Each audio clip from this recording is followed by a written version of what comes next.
Hey, what's up, everybody? These Coffee with Ken sessions are turning into like early morning affairs. Right now, it's not quite 6 o'clock in the morning, and I'm at the office. And I got to tell you, the reason I'm here so early is just because I get more done. But anyway, I got a really cool idea for today's session. Our session has come to order. I want to talk to you about raising money and how I'm doing it and why every CEO needs to be good at communicating. We'll start right after this.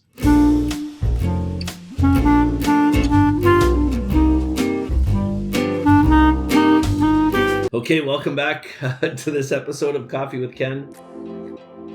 And true to why I'm doing this and what I said right up front, these are just some conversations that I want to have with you guys to kind of help you for the journey. This conversation is specifically for real estate investors and CEOs, people that are in situations where they're going to be raising capital. And obviously, building any business, here's what I've found over the last 25 years. Businesses need money. And if you're going to build a successful business, a large-scale business, you're going to have to get really good at negotiating because you're going to need money at different times. And what I've seen in my journey is when we first get started with a new company, we need capital to open the doors. And then at different kind of bumps in the road, we need big lines of credit. So our company Cottage Dream Vacations right now is developing cottage resorts across Canada, and we're in the middle of applying for a $100 million line of credit. And so there's negotiations involved in that. And throughout the journey, raising the money to build the resorts, I don't want to talk about the semantics of how I did that, but more so the conversations you're going to have to close people. Because the thing that I look at in the whole world of raising money, or even building a business, your success building a business or raising capital is going to come down directly to your ability to have a conversation one-on-one with another person. And there's a couple things about this conversation that I want to dig into with you today to really help you to understand how this is going to work and how you're going to do it.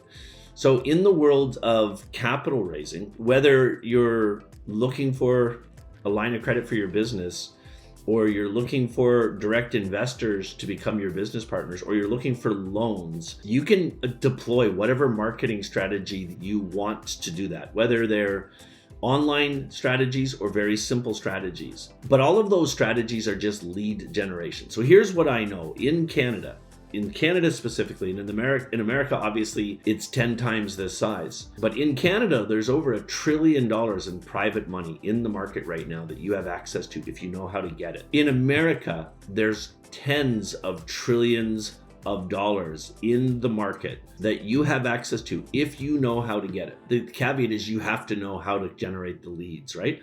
So in any lead process for capital raising, you want to make sure, first of all, that whatever you're raising money for, that you're doing it ethically and compliantly.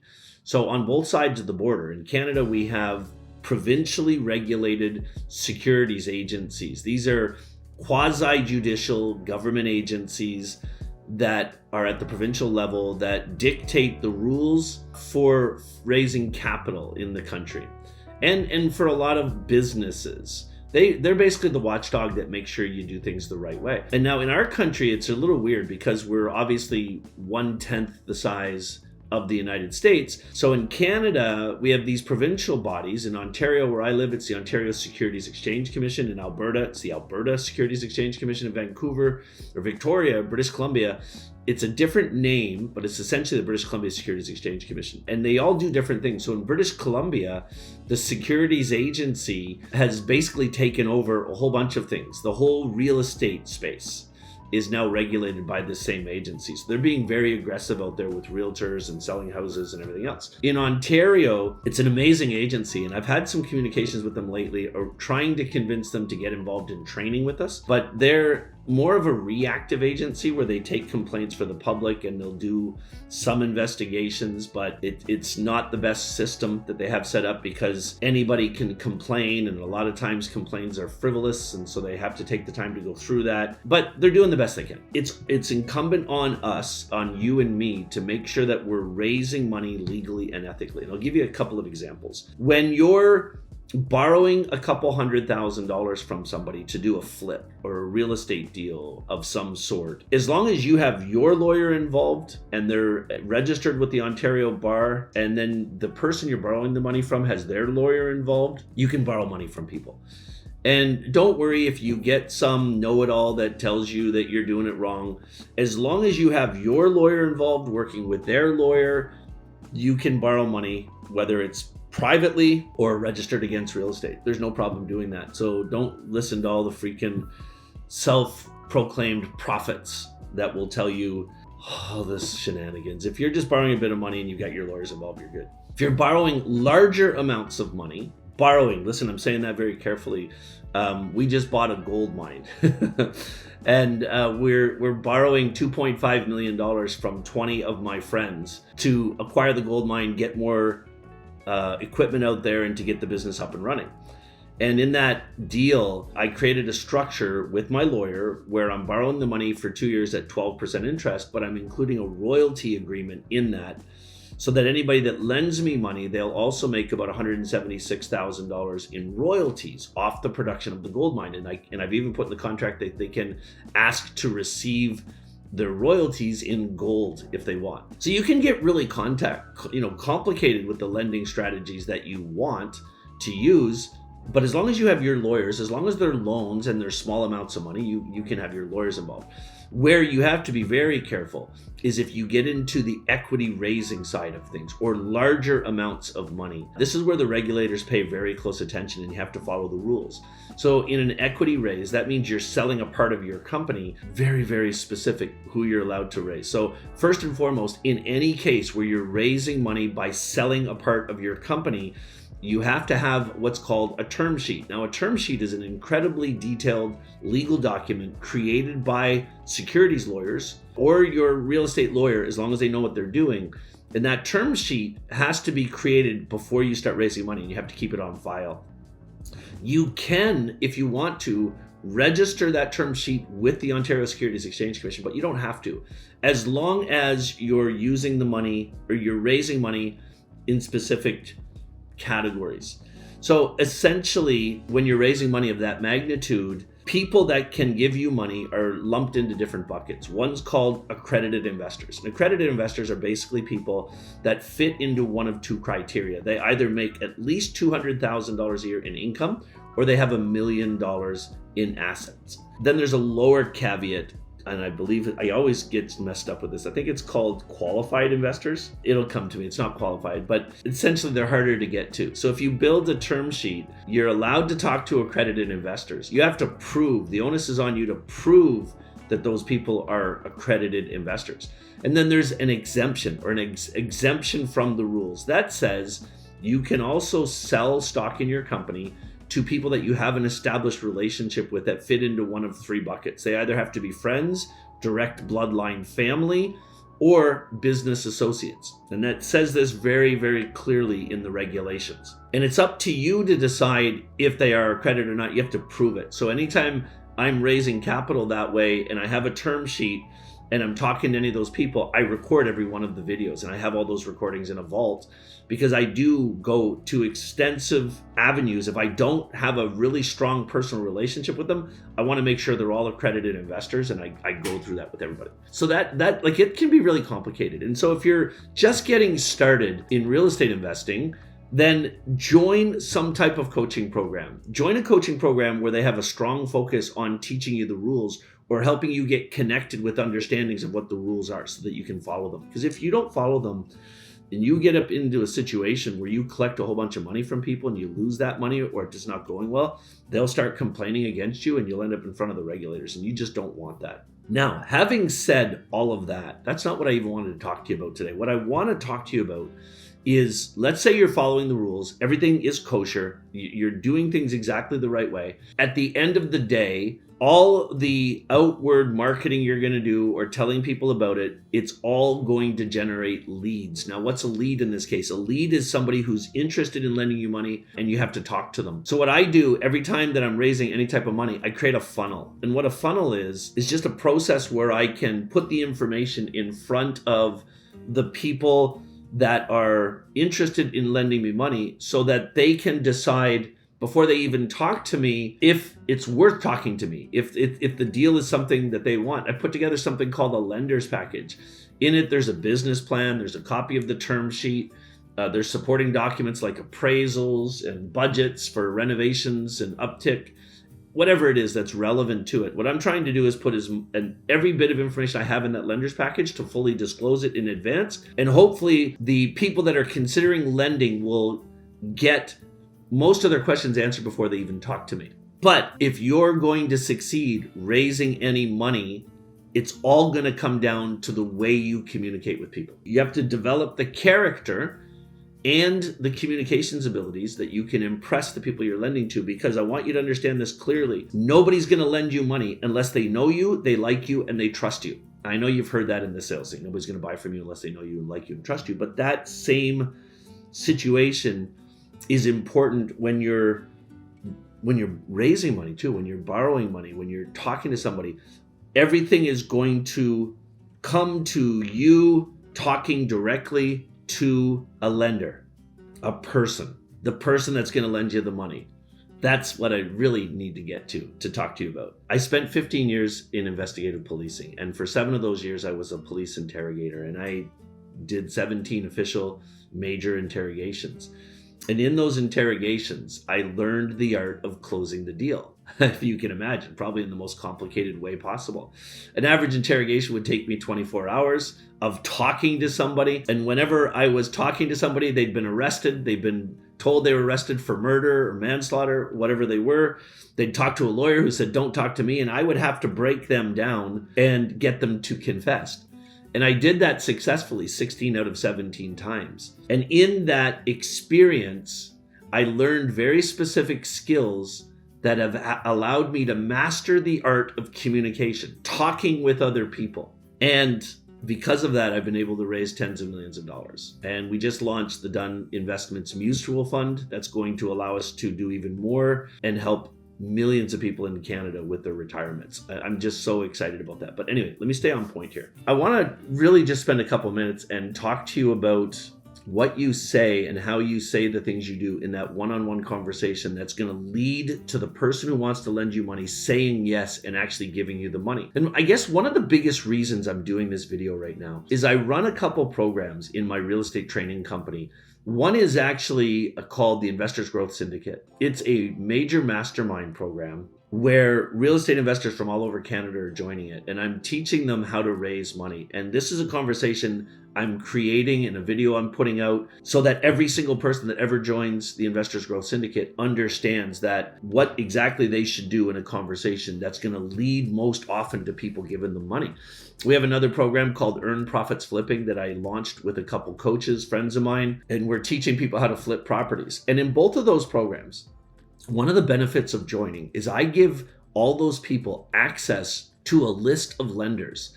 So I have a list. This is literally a legitimate list with thousands of lenders on it. These are people across Canada. Most of them are accredited investors, and they all have money that they want to invest in private mortgages. And I make a deal with them. I say that if you're willing to lend money to my students, then I'll introduce you. I'll send you the deals in an email. If you like a deal, you call the person directly. You use your lawyer and their lawyer. So I'm not involved at all. I don't make any money doing this. I'm not a broker. I'm not brokering these deals. I am not giving any financial advice to either party. All I do is for the people that are in my programs, I get them to build a lender's package when they have a deal. We've looked at the deal, the property that they're doing. We know that it works. And when I see the lender's packages put together to our standards, I send an email out to my list and I say, I've reviewed this deal. I think it has merit. You have to check with your lawyer to decide if this is something that you want to be involved in. And if you want to do the deal, reach out directly to the lender. And don't forget, you both need a lawyer if you're going to do this. But then I do make a promise to all of the people on the lenders list. I say, if you'll help me and fund these deals for my students, if anything ever goes wrong, I will jump in. I'll sign a power of attorney with you. I'll get my attorneys involved. I'll pay for it. And I will try and get your money. Whether we have to go into a foreclosure situation, my lawyers will handle that for you. I'll take care of all that for you. Or I can negotiate with the individual to come up with some way to get you your money, I will make sure you can get out of every deal. I promise you that, as long as the deal comes from my list. And so it's created this really amazing situation where every time somebody in the Earn Profits Flipping program, the Sweat Equity program, my Cottage program, or the syndicate need a mortgage to buy a property up to 100% or get the construction done or any renovations done, the lenders on the lenders list will do it because of that promise. I will support them. And it's freaking amazing. There's no other program like this in Canada. But at the end of the day, the reason I wanted to walk through this with you is that anybody that is in one of my programs, and if I send their deal out, the lender is going to call you directly. And so you have to be able to manage that conversation, go through the information, and in doing so, you have to build trust with the person that's going to lend to you. And if you do that properly, they'll give you the money. And I want to talk about what happens in that conversation, because that's the most important part. Even to people that are in the syndicate, if you're in the syndicate, I am going to send your deal out to people on the lenders list. They will look at it. Some of them will contact you, but I'm not guaranteeing you're going to get the funding you need, because that's up to you. That's up to what happens in that conversation. So let's talk about it. When you're talking one-on-one to somebody, here's my first piece of advice. Do it on Zoom. If you're not good with Zoom, get good with Zoom. Get a Zoom account. The reason you want to do it on Zoom is you need to record that conversation. Even if you're only borrowing $100,000 from a private individual as a lender and you're both using your lawyers, whenever you're borrowing money privately from somebody else, you are subjecting yourself to scrutiny from the Ontario Securities Exchange Commission. If you record the conversation, you have a document, you have a proven video that you can lie back on to show you didn't do anything wrong. So in that conversation, what you have to understand is that they are only going to lend you the money if you do the right things in that conversation and you build trust with them. So I'm going to give you a couple quick steps you can follow to make this really easy for yourself. Step number 1, always start those conversations on Zoom in a professional capacity. So what do I mean by that is whenever I do the Zoom calls, this is the background they see. They see a professional office, I'm sitting at a desk, they see these records, and I set it up so that I can control it. And I'm on a computer. Don't ever have a conversation like this on a Zoom on your phone. If you don't have a good laptop, go freaking get one. And even when, I don't know if I can turn this up, but I'm gonna try and show you. Even the way my laptop is set up here, it's on a stand.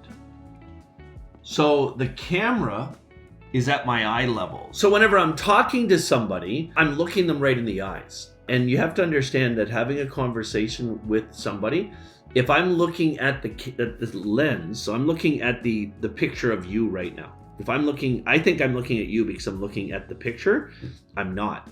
If I'm looking at the aperture above it, which I'm doing now it feels like I'm looking right at you, doesn't it? So you have to understand that. People are only going to lend you the money if they like you and they trust you.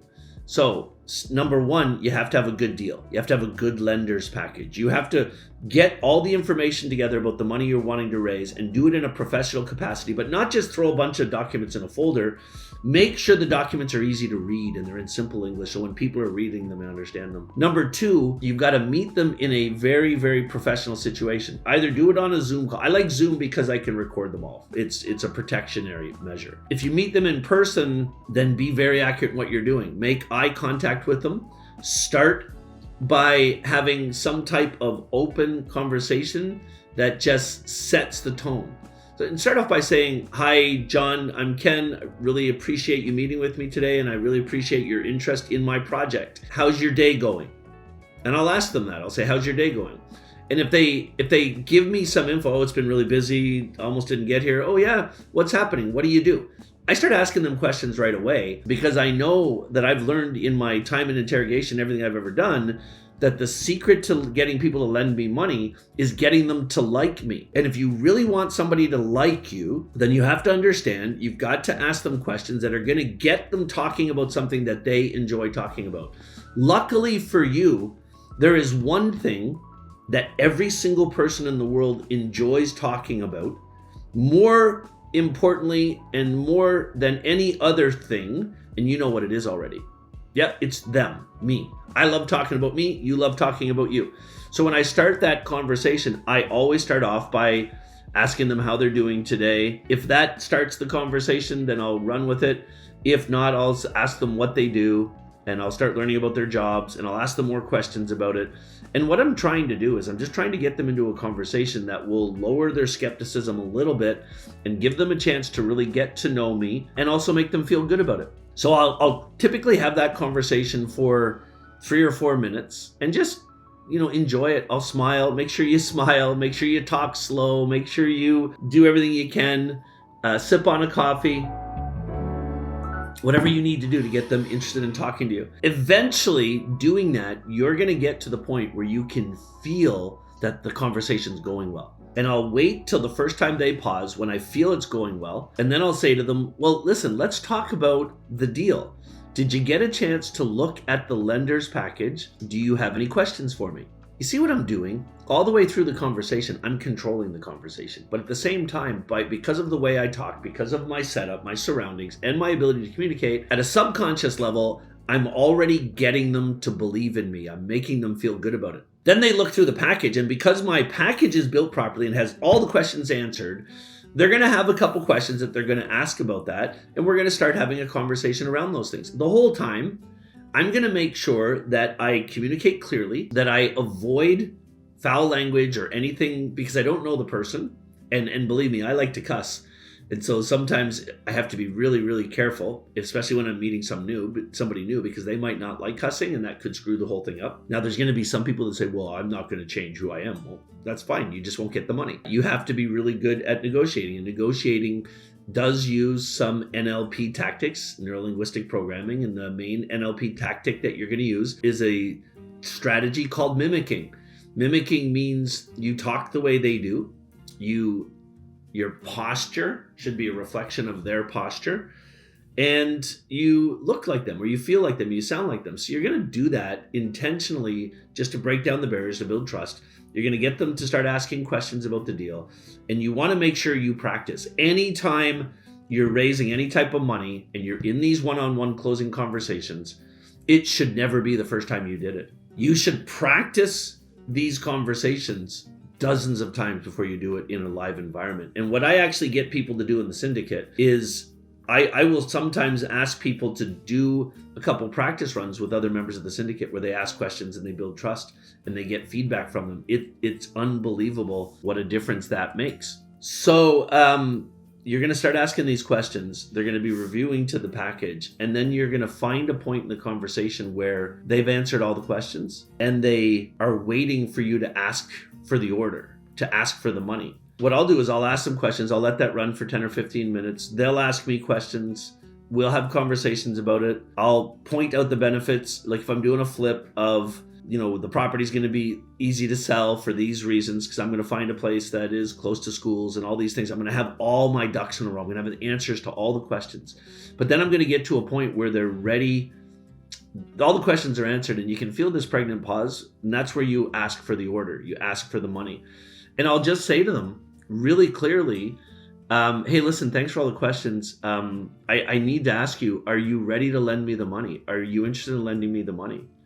What else do I have to do to give you enough comfort that you want to lend me the money? And I'll walk through all that stuff and ask them the question. And if I've done the right things up to that point with my package, with the conversations, building trust, answering the questions, I'm more likely that they're going to lend me the money. And then if they say, yes, I'd like to do this, and say, great, well, I've got a commitment, a mortgage commitment, or a term sheet, or a document that can be signed, a contract. Can we get our lawyers involved and get this done? And they're going to say yes. And then you just both get your lawyers involved. You're going to have to negotiate your terms, interest, lenders, fees, whatever it is. And then you get your lawyers involved. They create the mortgage commitment. You guys are going to each sign the mortgage commitment if it's a mortgage situation. And then you get your lawyers involved to close a deal. But what's the moral to the story in this Coffee with Ken?